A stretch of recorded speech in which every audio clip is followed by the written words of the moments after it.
In this video, you're going to learn how to put together major pentascales starting on any key. Pentascales are a great place to begin your scale journey because they're easy to figure out. They're only 5-finger patterns, and you can use them not only to boost your music theory skills, but also to work on your technique playing hands together. Welcome back to the channel. If you're new here, my name's Jonathan, and the South Shore Piano School YouTube channel is all about making your piano journey fun and, most importantly, simple. So let's dig into major pentascales. If you're already familiar with one-octave major scales, a pentascale is just the first 5 notes of that scale, and they're really easy to figure out. A major pentascale is just a very specific sequence of half steps and whole steps. A half step is the smallest distance you can have between 2 notes, and a whole step is just 2 half steps. So like here to here, or here to here. So a major pentascale pattern will start on your first note and then go up a whole step, another whole step, a half step, and then a whole step.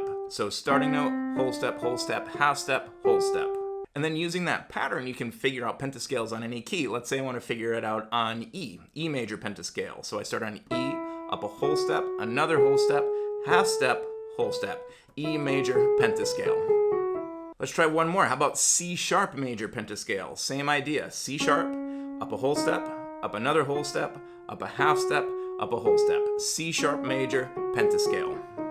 So play around figuring out major pentascales in all the different keys, and you can get a sense of what these different keys feel like before having to go through learning the entire scale. And if you want to deepen your knowledge of major scales, I definitely suggest checking out this video right here. I'll see you over there.